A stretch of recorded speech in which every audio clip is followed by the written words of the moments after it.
Hey guys, welcome in. If this is your first time with us, then welcome. If you've been here, one of these Modio's with us before, then welcome back. We're gonna hang tight for a couple minutes while people are joining. Just give everyone the chance to come in and get settled. While we are waiting, I just want to introduce what we're talking about today. So, this one's going to be compliance management workflows.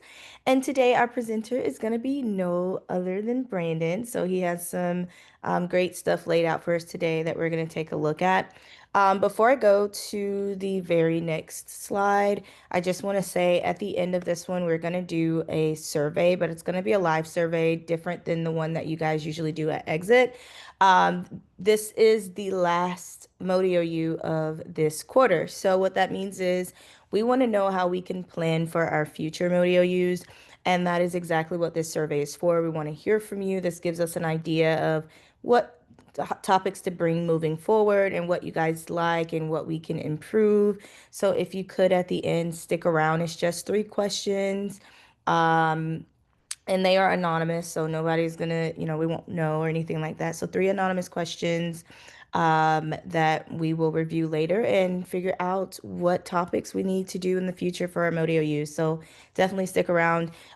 This is, as always, in Menti that allows us to interact with each other in a different way, in a much more fun way. So with that being said, there's two ways that you can get to this survey. The first one is scanning that QR code. If you've been with us before when we've done this, when you scan that code, it's going to come up with this screen. Cool thing with that, not only will it come with the screen and the survey, but you will also be able to see the slide deck in real time. So if you're like me, you like to get a little bit of a closer view, then that could be helpful for you. If you don't have a device to scan the QR code at the top, you can just go to menti.com. There is a code. It is 49298876. 49298876, and that is menti.com. Perfect. I'm gonna go over to our next slide. So on today's agenda, we have again compliance management best practices, and then we're gonna go in and talk about customized compliance alerts in V2, things like licensure, board certs, all of those compliance items. The primary source verification or that PSV icon. So those are the things that we kind of plan to go in and take a look at today. As always, you have that Q&A feature down at the bottom. Put your questions there. We will stop along the way and answer questions. And if we, hold your question, we may be waiting to answer it out loud. We will be in the chat as well, the rest of the team that is not presenting, and we will be there to answer any of your questions, comments, concerns, the best that we can. And yeah. Brendan, I am going to stop sharing, and when you are ready, you can take the screen. Awesome. Thanks, Sierra. Happy Wednesday, everybody. Today's gonna be exciting. We're gonna be talking about compliance management within OneView, specifically here within the V2 modal of the platform. So when you log in, it's gonna take you to our landing page. You're gonna want to come up here. You're gonna want to click on OneView V2. Now, the first thing that I want to talk about before I kind of dive into V2 in itself and the customization of it, is we do want to go over the different primary source integrations that we have in the platform that all of our clients can have access to. So we're going to start with that list first. So the first set of integrations I'm going to go over, look at it from like a new provider standpoint. Okay, like if you're onboarding a brand new provider, you typically need to gather that provider's data to get them credentialed, and that's typically through an application process or what have you. So within the platform, we have an integration with a database called LexisNexis and also NPEs or NPI profiles that we can source data on from your provider. So I want to start there. So when you go up here and you click the add provider button up here to add a new profile or new provider, you fill out the required fields, the provider's name, their title, specialty, email, all that stuff, right? Once you have this keyed in, you're going to come down here and you're going to click save. What that does is it's not only going to create that provider's profile for you within your team roster, but it's also on the back end going to reach out to the LexisNexis database and is going to source in data for you automatically on that new provider. Now, this could be provider demographic information. This could be any schooling education that's listed in there, licenses, board certifications.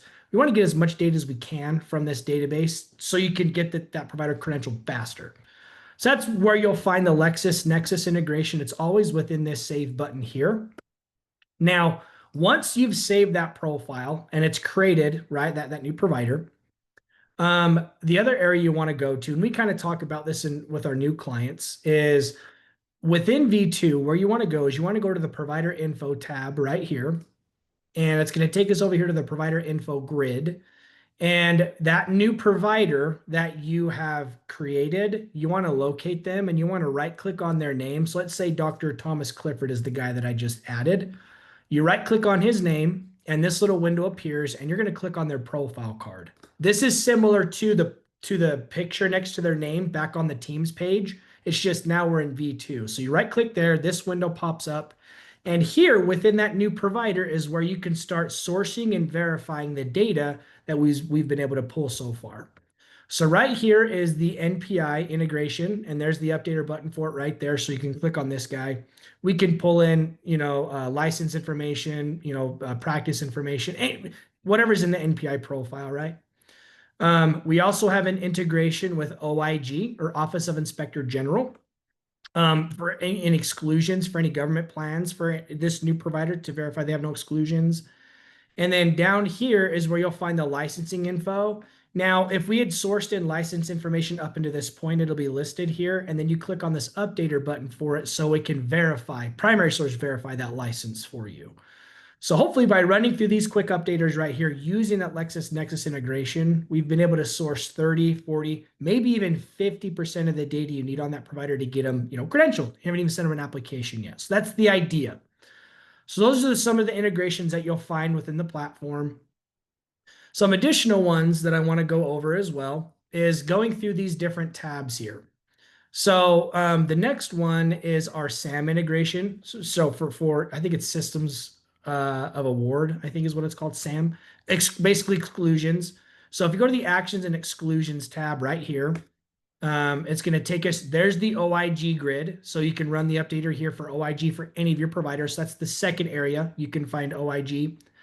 But if I close out of this grid and go, there's the SAM grid right here, same thing. There's the updater buttons for my providers where I can reach out, have the system reach out to make sure he has no exclusions with SAM.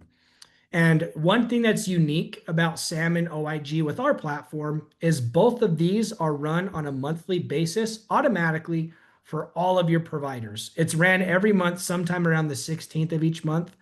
And so on a monthly, we're running this for your providers all the time. And so you can always get that report via the reports modal up here. Or if you want to view the actual document, you can click on the down arrow right here within the actions column. So there's the integration with SAM that you'll find within V2. The next two integrations that I want to talk about is our integrations with FSMB. That is the Federation of State Medical Boards exclusion list. And then also NCCPA for basically board certifications for nurse physician assistants. So for FSMB, you will find the FSMB integration here within the Actions and Exclusions tab under the FSMB Actions grid. Now, this is an integration that we on the Modio team have to help you get set up. So you just have to reach out to our support team to help get this set up for you.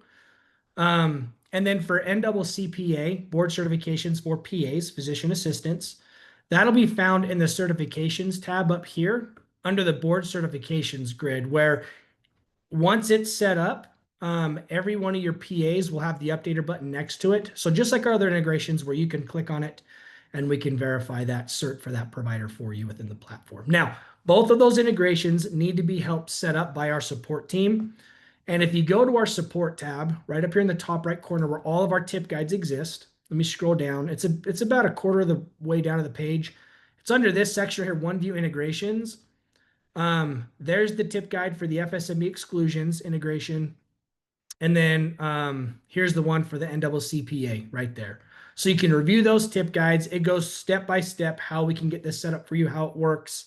And then once it's set up, it'll be available to you. So that's just a quick rundown of the different integrations that you guys can utilize within the platform as you're managing your compliance items on behalf of your providers.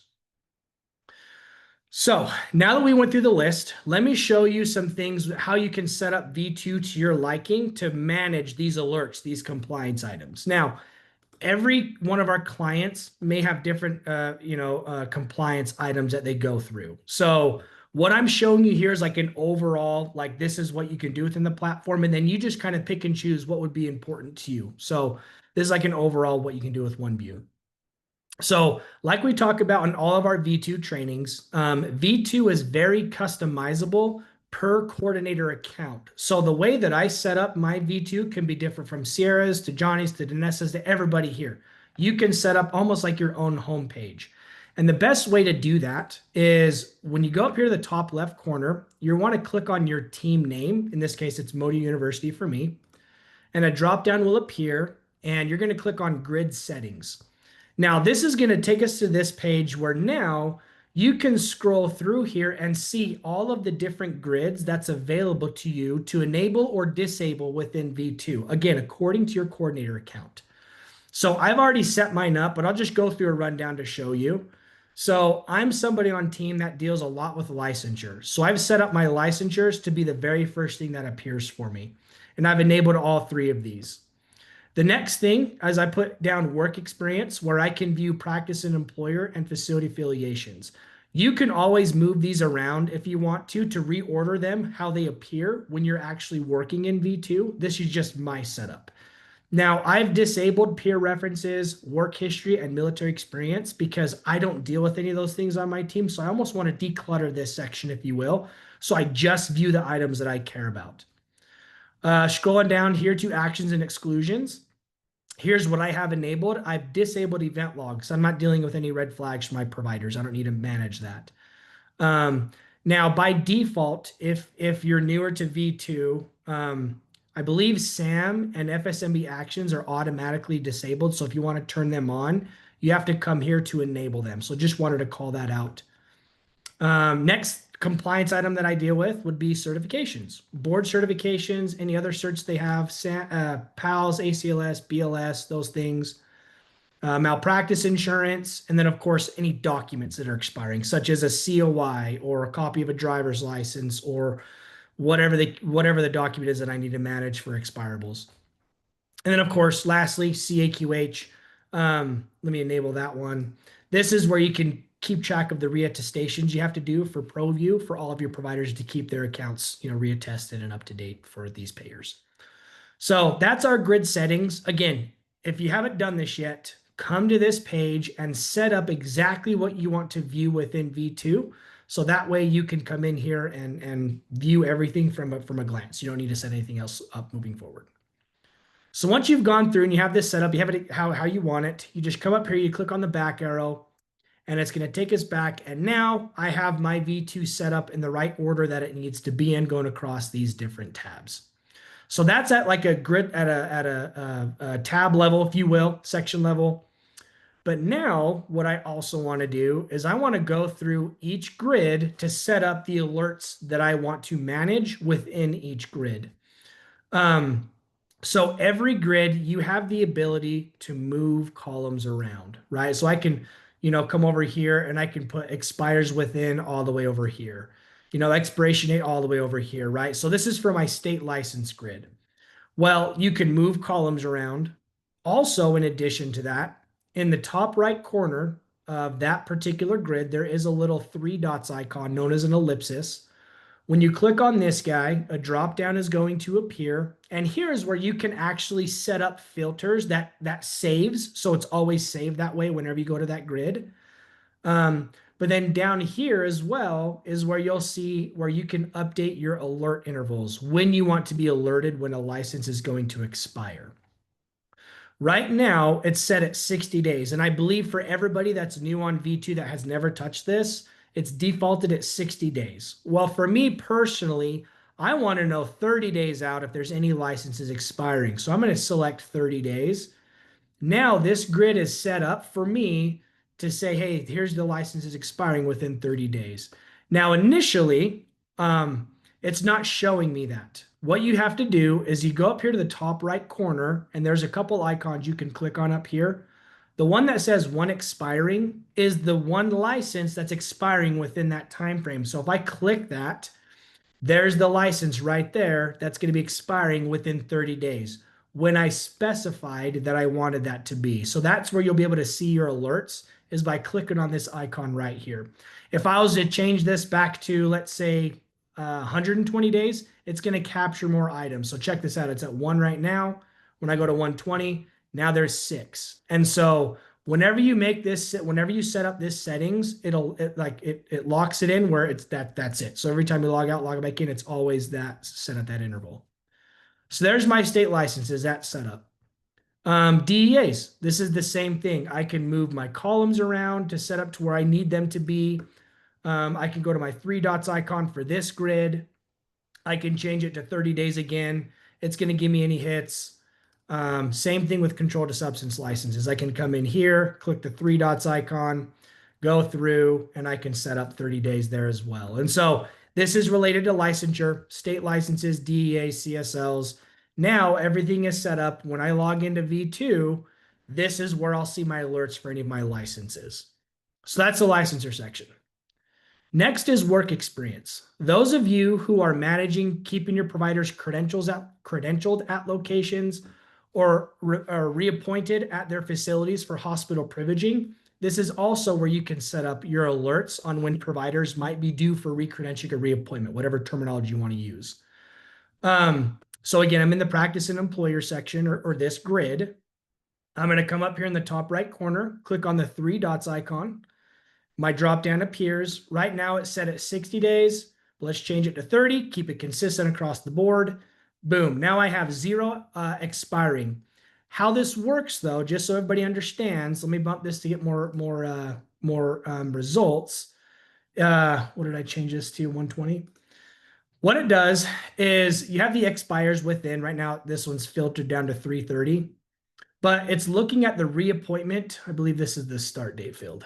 Yes, it's looking at this date right here, and it's going to give you, it's going to look at that date moving forward on when you want to be alerted. So it's the reappointment start date. And so you can set that alert interval up however you want, and it'll always be calculating from this date to this column here. Same acts with facility affiliations. So if I come down here to facility, it's going to be looking at the appointment end date, this column right here. When I set the alert interval, let's say to 30, probably not going to hit. Oh, I got 2. Perfect. There's 2 right there. And that's going to be where it's looking. So it's looking at the appointment end date. So that's how you can set it up for your practices and your facilities for your providers. And the other cool thing is if you're doing any type of tracking process, let's say for your facilities, your reappointments, you'll, as long as tracking is enabled for facilities, you'll have the little star over here that you can click on and it'll launch and create a tracking event for you for that facility. So that's work experience. That's how these grids can be managed for compliance, expirables. Actions and exclusions. We've already covered this already. OIG and SAM. This is something that's run for you on a monthly basis. And then again, you just click on the updater buttons here if you need to do it individually for other providers. Certifications. This is going to be the same thing. With certifications, I'm going to come in here. It's going to look at the expiration date. So if I come in here and I change my alert interval to 30 days, I have no hits. There's 0. So I'm good there. Other certifications, same thing. I can click on the drop down, 30 days. I have 1 expiring. That's a cert. Let's see what it is. It looks like it's this CLIA waiver. So this waiver right here, it's expiring on 10/12 within 25 days or in 25 days. So that's your certifications. Hope you guys are getting the picture, right? So every one of these grids, you'll have the ability to set up these alert intervals. So like there's malpractice, here's documents. This is where you can set up alerts for your documents on any expiring documents. CAQH, this is a big one. This is where those of you who are doing, payer management, right? Making sure their accounts are reattested. You can come in here and do the same thing, reattestation within. And if I click on the drop down, I can set the alert interval up. Let's see if I capture anything. I have one. If I click the one expiring, here it is. And the nice thing about um, V2 is we have inline editing. So if I go in and let's say I reattested Brad's, ProView account, I can come down here to the reattestation due date. I can double click here and I can add another date and I can click out of it. So if you're managing multiple providers, like if you're getting multiple expiring or multiple ProView accounts that you need to reattest, they'll all be listed here by record, and then you can double click and inline edit each one when you complete the reattestation for each ProView account. So that's like a quick rundown on setting up these grids to what is most important to you as far as compliance item goes. Again, this is an overall, setup, right? You pick and choose what would be most important to you. The last thing, or one of the last things I also want to talk about is reporting capabilities. Well, two things: email alerts and reporting capabilities within these grids. So let me go back to the licensure tab. So I have this one license that's expiring. When I hit if I hit the updater button, and let's say it comes back, this provider has not renewed it yet. What I can do from that point, if I'm not submitting their licensing application to get them to get it renewed, I'm relying on the provider to do that. I can send that provider a quick email from the platform letting them know. All I got to do is come up here to the little envelope icon right here, click on this guy. This window is going to pop up for me. Now, this is where it gets a little bit interesting. So within this email alert window where you can actually send those emails out, there is a settings up here that is that's exclusive just to this window. Right now, it's defaulted at 60 days. So when I come down here and I check this box where it says all filtered providers, it's going to add all of the providers that have a license expiring within 60 days. Whereas within the state license grid itself, I have it set at 30 days. So the settings that you have set up for the grid opposed to this do not align. It's always defaulted to 60. So if I want to change it to the 30 that I needed it set up, I can just click on the drop down here, change it to 30. Now, when I check the box, it's going to give me that one provider that has that expiring licenses. So most folks forget about that. So to make sure that you're aligned with the correct alert interval, you always have to change this every time you're sending the email out. But now I have my provider here. There's the recipient. It's always going to copy you on there, so you'll get a copy of the email. There's your email subject line, email message. Hey, Dr. Murray, it's Brandon. Please renew your license. Thanks. Hit send, and it's going to fire off that email.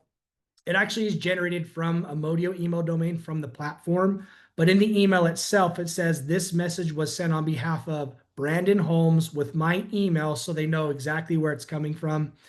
And then it'll list off that provider's state the license is in, the license number, and also when it expires, the date that it expires. So the provider knows exactly which license you're referring to. Now, one thing to call out with this email function is if I change this to the 60-day alert interval and I check it, and now I have multiple providers here that I'm sending the email out to, understand every provider gets their own blind copied email from the platform, and every provider sees the exact same message that you type here, your email subject line, your email message. So what we recommend is be generic and not specific to one provider in your messaging. However, when that provider gets their blind copied email from the platform, they'll only see the license that's expiring for them, the license number, and also the expiration date. So it does list off which license you're referring to per provider.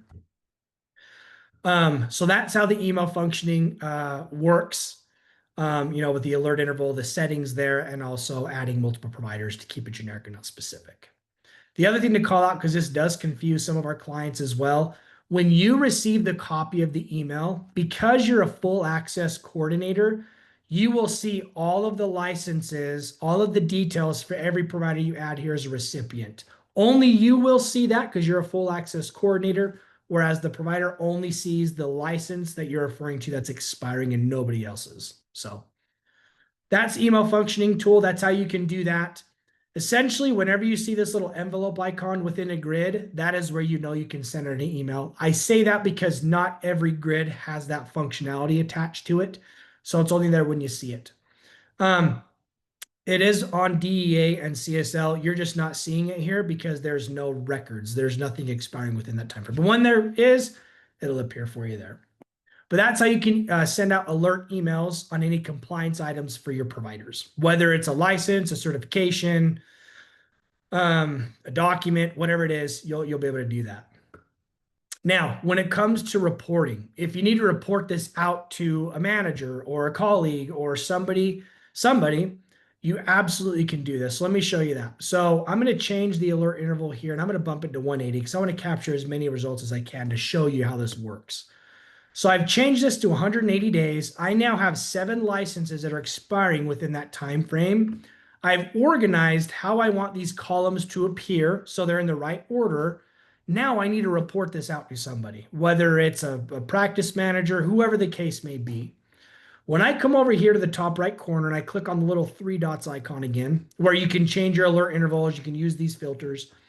When I scroll down to the very bottom of this drop down, there's the exporting tool where now I can export this onto report, whether it is an Excel file, a CSV file, or even just a PDF.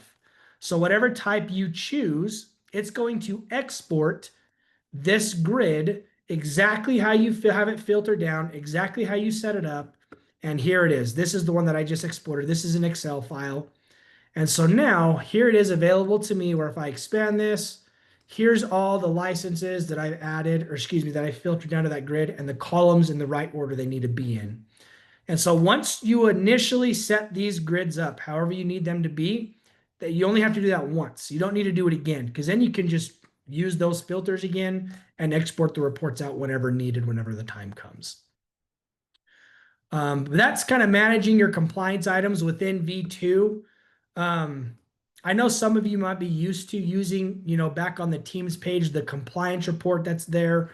There's a lot more functionality with V2 as opposed to that one because you can customize your alerts, you can customize the alert intervals, you can report out as a summary as needed. So this is usually a lot easier for you guys to manage. But yeah, guys, that's what we wanted to share with you all today. Let me pause for a minute. Sierra, Danessa, Johnny, any questions so far? Hi, Brandon. Yes, we have quite a few. One that just came in, which is a really great question. Is it possible to export all licensed state, CDS, DEA in one report instead of each section separately? For sure. There absolutely is. So that's found in our reports module right up here.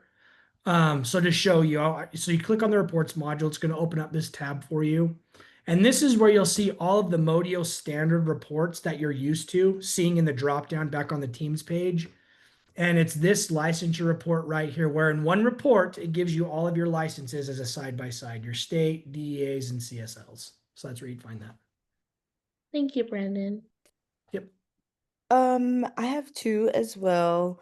The first one, it says, on the CAQH, can you set the providers to be assigned to a specific coordinator so they can be sorted that way? Could you talk a little bit about tags in that section? Absolutely. So a couple things with tags. So let me show you. So I'm in the CAQH grid now. When you go to the 3 dots icon, one thing I didn't show you and I should have, when you click on the 3 dots, this drop down appears, right? Where you change your alert intervals, export it. But if you go to the columns window that appears for you here, this icon, this is where you can see and pick and choose what columns you want to have visible within this grid. Now we're talking about tags. Those of you who don't know what a tag is something that you can create on a record or a provider that you can create as a filter to filter down through that provider. So when you're looking at this columns icon and you're seeing all these different columns you can add here, you'll see there are 2 columns that you can add. There's the tags column and there's also the provider tags column. Let me add this one in. So for those of you who've been with Modio long enough, long enough, you'll know back on the Teams page, let me launch there real quick. On your provider roster here, your profile, you can create these tags and then filter down by them. Okay, so here's the current tags that I'm using within the Teams page. When I go back to the V2 setting or the V2 modal, and I go to CAQH, this provider tags are those same exact tags that you'll notice that you'll see on the Teams page within your profiles. I'm bringing that up because if you already have tags created by user or by coordinator per profile, you'll see those tags listed here, automatically created already here. If you don't, there's the tags column right over here where you can come in here and let's say me, I'm working on Brad's profile. I'm responsible. I got his file. When I click on the little side panel here and I go to the tags, I can tag my name on here just like that. And so now when I go to the tags column, these are the tags that we've only created with for just this one grid. So the tags, just this tags column is specific to this grid, whereas the provider tags column is related to the tags created on your profiles on the Teams page. That's the difference. Super long-winded answer. So to answer your question, you can utilize tags to filter by coordinator for each provider for whatever you want. Okay, thank you, Brandon. This one we wanted to answer it out loud just because we're maybe missing a little context, and then maybe Brandon. It says with one of the other credentialing systems that they use, there is a disclosure question tab. Is there something similar in OneView? Like an attestation form, like a yes no. What is that? What do you mean? Did Yeah. you specify like what disclosure they're talking about? Yeah, maybe we can get a follow-up. We'll give it a second to see if we can get a follow-up for that one. And if we don't have an answer, we can table that one too and reach out to our support team, or we can reach out separately and find out what you're talking about as well, and we can help you from there.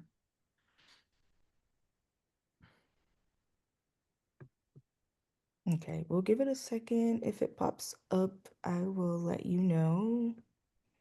Um, Perfect. I think that was the last one that we had. We answered everything else, so thank you. While we wait for that, and again, as Brandon mentioned, if you need a little time to kind of let's see. Similar to questions asked in CAQH, malpractice, um, let's see, malpractice against their licensure, DUI. Does that Um, make sense for yeah, you? I think so, but we might get some more information for the. Yeah. What I'm thinking is, because in our reports module, we can maybe create a custom report that has those fields that they might be asking for to match. And so you could maybe run that report and then copy paste back and forth from that report to ProView or vice versa. I don't know that, but yeah, we'll have to take that one offline and maybe Yeah. see what they're asking.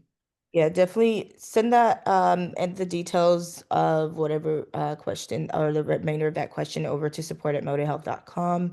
And this will allow us to kind of explore that with you a little bit further so we can make sure we're helping you the best way we know how. All right, that is everything. One thing we want to do really quickly, please don't leave yet. We want to do the survey. I'm going to take the screen from you, Brandon, if that is okay. Um, I have here the code again, so please scan that code.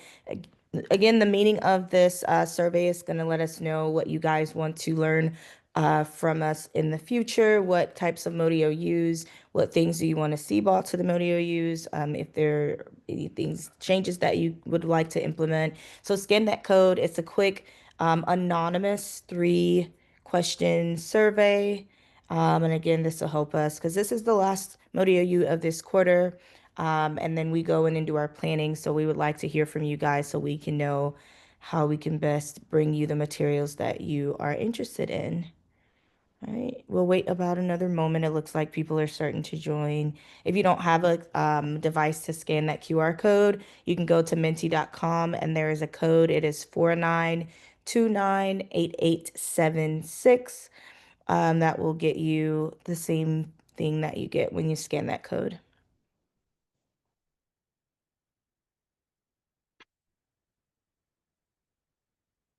Perfect. Okay, looks like the numbers are still. I'll give it another minute because we want to hear from everyone.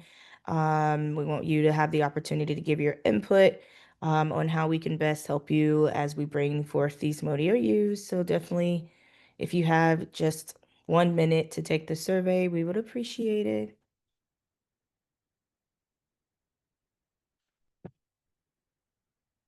All right, let's go ahead and get started.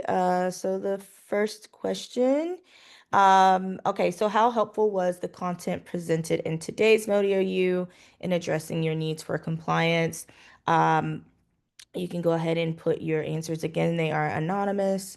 And once I see that everyone has answered, we'll move on to the very next one.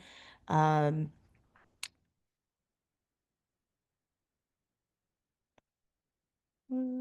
Still have about 20 more people we're waiting on. Don't forget to hit submit after you input your answer to lock that in. That way we can see that everyone has responded.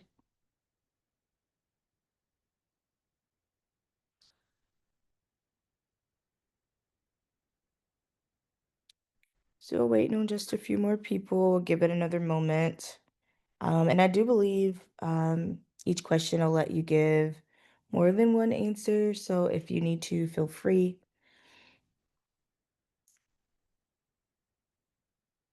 Okay, we're gonna go to the very next one. What aspects of the Modio U do you like and what could be improved? And there are your options at the bottom. Again, you can choose more than one option. So let us know what you like and what we can do better in the future when presenting these Modio U's and the topics.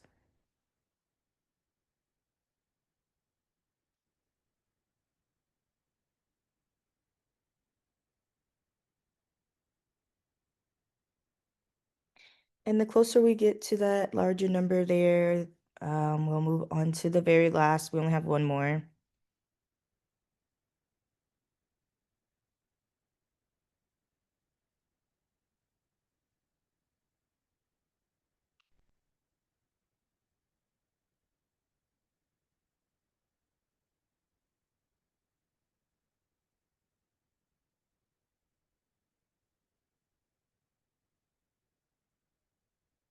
We have a couple more, about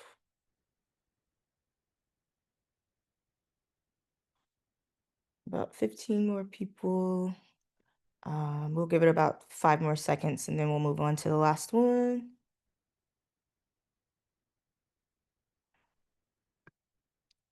Okay. Moving on to the very last question. What topics or content would you like us to cover in the future Modio Use that you feel like we haven't addressed yet? Again, you should be able to put multiple answers. This one should be free type. Like all of your answers are anonymous, so let us know what content or features you're interested in covering a little bit more. For this, I will also say, if you're wondering ever, like, hey, I'm wondering if this is something that's been covered, or you have questions about things such as forms or compliance or tracking or whatever, we do lots and lots, and we have done lots of Modio U's, and we keep that Modio U page up to date. So if you are wanting to explore a little bit more about the platform, do deeper dives, you can do that on the Modio U page.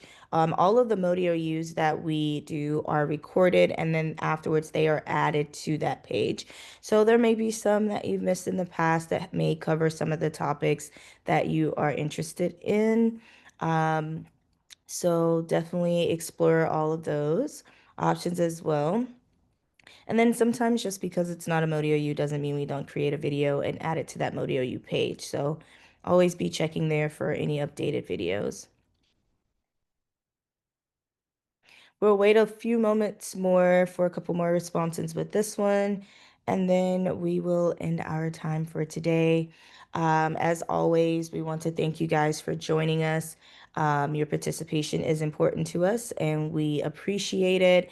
Not just, with our surveys and our engaging things that we try to do, but just with your presence on our Modio Use. We do appreciate that you guys taking the time to come and learn some more with us. So again, a couple more minutes here to put your answers in. Don't be shy.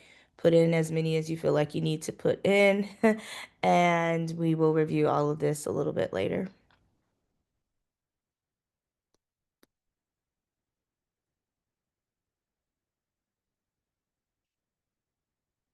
All right.